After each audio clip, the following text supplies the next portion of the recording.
क्या कहते हैं उसके पीछे डीपर मीनिंग है, नेगेटिव मीनिंग है कि यानी कि लोग चेहरे बदल लेते हैं। मेरा करीब 30 साल का जो तजुर्बा है ऐसा बिल्कुल नहीं है। जो आपके मित्र होते हैं, जिनसे आपकी दिल से दोस्ती होती है, वो दोस्त ही रहते हैं। क्योंकि समय के साथ साथ अगर दूसरे बदल रहे हैं तो कहीं आप भी बदल रहे हैं, क्योंकि अब आपके पास इमोशन है लेकिन उतना समय नहीं है।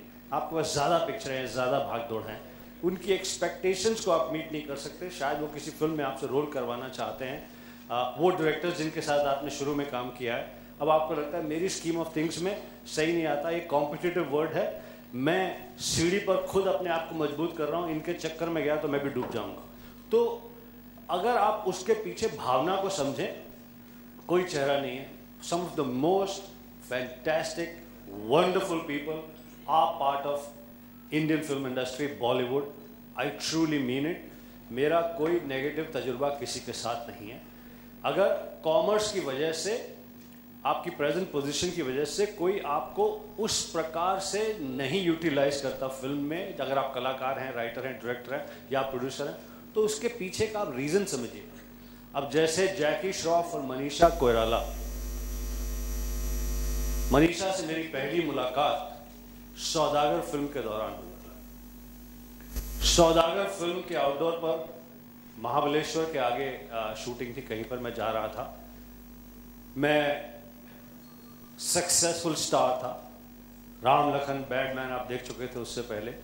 तो मुझे प्रोड्यूसर अशोक घई जी का फ़ोन आया कि हमारी फिल्म की हीरोइन को भी आप अपने साथ ले जाइए अपनी गाड़ी में। तो आई सेड विद प्लेजर। तो मनीषा और मैं पहली बार हमारी मुलाकात हुई यहाँ पर बम्बई में, और हम साथ साथ महाबलेश्वर गए सौदागर की शूटिंग में। नई नई लड़की फिल्मों में काम करने के लिए आई थी। वो दोस्ती आज भी वैसी है, उससे ज़्यादा बेहतर है। जैकी श्रॉफ उसकी फर्स्ट फिल्म से मेरा दोस्त है, आज भी वैसा है। तो मेरा नहीं ख्याल कि कोई इस प्रकार के चेहरे, नेगेटिव चेहरे लगे हैं लोगों पर। दिव्या, आप क्या कहना चाहेंगे इस पर?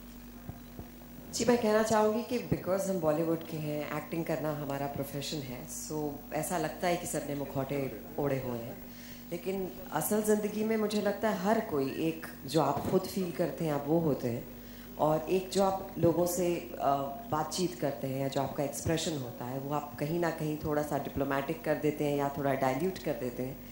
But I think we all are very sensible somewhere, we know कि आप क्या कहना चाहते हैं, लेकिन आप वर्ड्स में उसे घुमा देते हैं।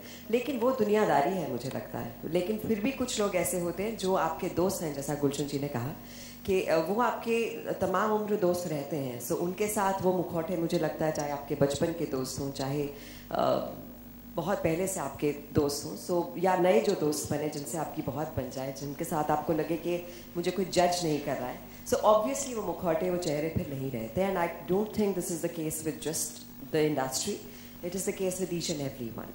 फिल्म इतने साल से रुकी हुई थी, सो एक एक्टर जब फिल्म करता है तो एक अलग बात, उसकी जो फिल्म को लेकर एक्सपेक्टेशन होती है वो अलग होती है। लेकिन इतने समय बाद अब रिलीज हो रही है, लेकिन फिर भी आप सब एक साथ आके इस फिल्म के लिए खड़े हैं, क्या कहना चाहेंगे इसके लिए?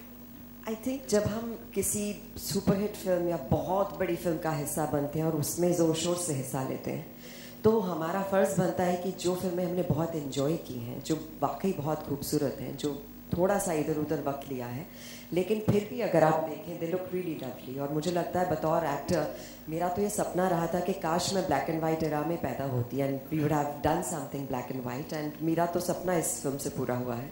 सो I think it is our duty to be, and I think it's great to be a part of this film, so proud of it, everyone's looking wonderful, and I think it's great that we all have come together to give our entire support to the film. Rishita, आप और गुलशन जी क्या कहना चाहेंगे? Sorry, film इतने समय के बाद release हुई है, so actually best part of this film is कि एक पीरियड फिल्म है, एक समय के बारे में है, तो वक्त बदल जाता है, लेकिन हम जब कोई पीरियड फिल्म की बात करते तो कोई it's इररिलेटिव।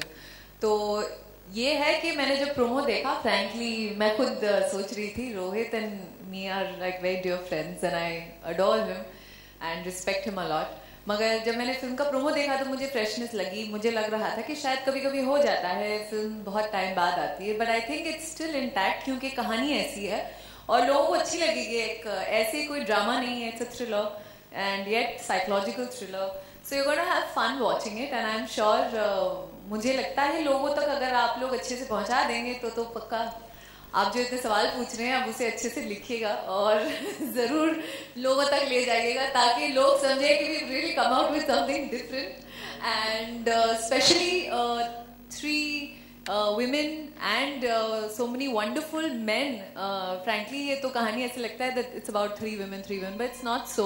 It's about every small character in the film. And I think आप जब फिल्म देखेंगे आप definitely कहेंगे it's worth one time watch for sure and even more. Film का definitely we will show you the trailer again. This is something really a very nice, interesting film. ओए लड़ो मत।